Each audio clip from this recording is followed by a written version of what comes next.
Sadly, I am all too familiar with this woman right here, Casey Anthony. Since 2008, she has been a household name in the absolute worst way possible. She was tried and found not guilty in the death of her 3-year-old daughter, Caylee Anthony. If you don't know about any of this, then go watch some of the videos that do a deep dive into the investigation and trial to understand why she is getting so much hate on TikTok right now. On March 1st, she released this video announcing that she was creating a series now that she is a legal advocate and researcher. And let me tell you, this did not go over well. This right here is her actual account, and that pinned video is the first one that she released. Let's go check it out. Today is Saturday, March 1st, 2025.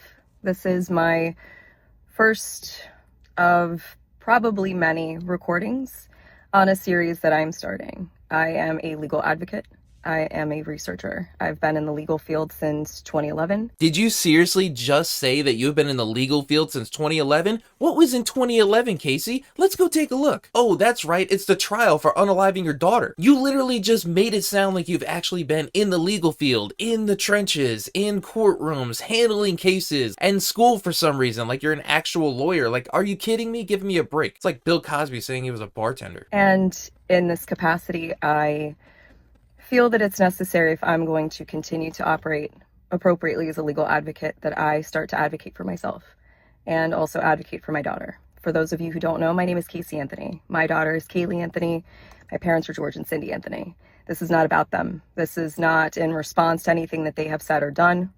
That's not to say that I'm not going to respond at some point to some of the things that they have said and done. The whole point of this is for me to begin to reintroduce myself. How could you possibly reintroduce yourself after everything that we know about you? Doing this both personally for me, but in a professional capacity.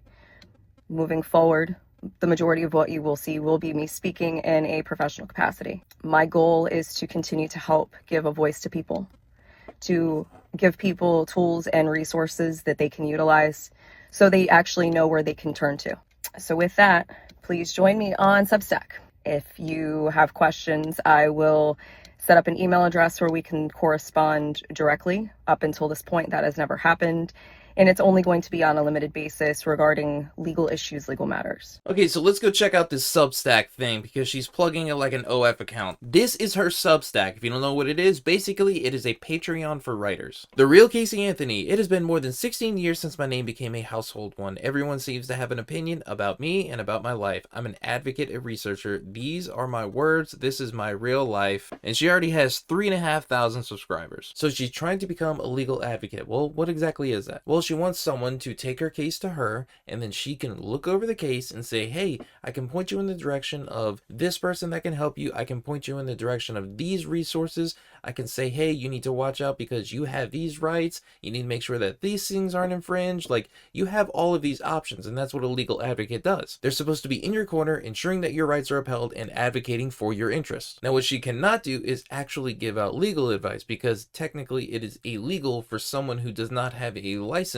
to give out legal advice. She says that being a legal advocate is something incredibly important, not only to me individually and professionally, but for the sake of our current legal climate. There is a constant rush to judgment. The rights of many are compromised by the elected few. People are not only unaware of their rights, but most of the time they aren't even aware that they are giving them away so freely without consent. Do you know who you would call today if something catastrophic occurred in your life or in the life of someone you cared for? I don't know, probably a lawyer, somebody that you pay to advise you of your rights and has a vested interest in your success. Maybe it's just me, but that's common sense. If you have a broken pipe, you call a plumber. If you have a tax question, you call an accountant. If you have a legal question, you call a lawyer. So what exactly is she trying to do? Well, she's just trying to get paid off of her name. She's trying to use her name to get paid in two different ways. One is TikTok by using the TikTok monetization. That's why she hasn't posted in over a week, because she's waiting for everything to go through. Because she basically knocked everything out of the park in one shot. She has a video with over 100,000 views. She's over 18 and she has over 10,000 followers. She got everything taken care of with the one video, and now she's just waiting to get onto the program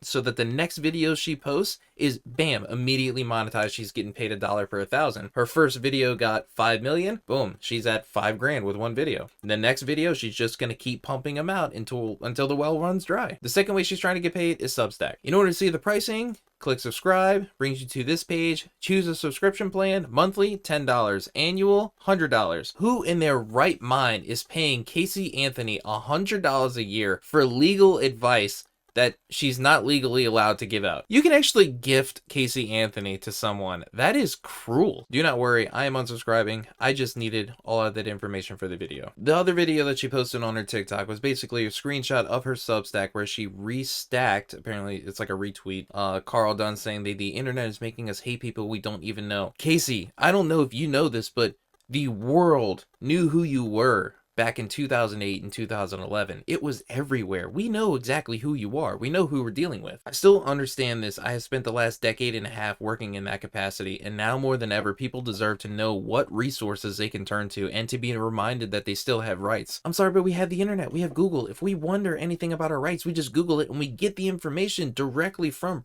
like a government page at this point. She's so bold about how she talks too. It's like, I welcome you to join me. Keep an open mind and allow me to properly reintroduce myself. My name is Casey Anthony. Who do you think you are, Jay-Z? I don't know if you noticed this, but the comments are blocked on both of her videos. I guess we can't have a free way to talk to you because you turn your comments off. The only way to talk to you is to pay $100 a year to send you a couple of emails and just hope that you reply. Let's be real, this woman has no redeeming qualities. She's good at nothing. The only advice she could ever give somebody is to just sleep with a lawyer instead of paying him. Casey did this influencer thing all wrong. What she could have done is she could have baited us along for a little bit and came on here and said, hey, I still don't know who my daughter's killer is. That way it could have put a little bit of doubt on her heads, like maybe she didn't do it and she's actually here trying to see if the internet can help her find out who her killer is, and then we could have had a grand old time trying to figure everything out, going back through the case and see everything that would happen. But you didn't do that. You came on here and just ignored everything about your daughter and then tried to build yourself up as some kind of fake lawyer that we should all look up to. I don't even know what to call you. Thank you so much for reminding us that your daughter never actually got justice, and it comes down to someone we don't know that took her life,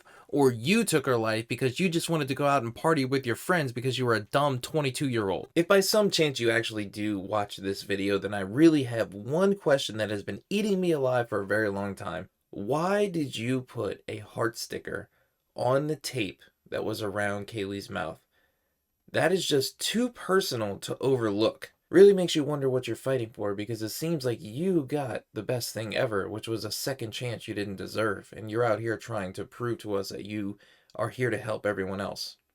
I just don't believe it. Honestly, with your fame, your notoriety, and everything, you would have been so much better off just starting an OF account. Can you imagine how many people would have subscribed just to have seen the famous Casey Anthony without her clothes on? I mean, that you would have done so much better just starting off with that and promoting that.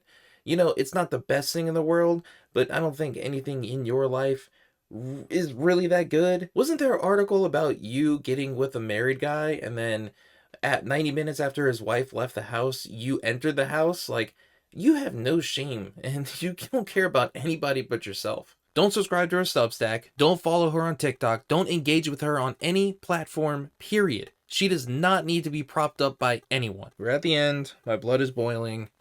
I'll see you on the next one.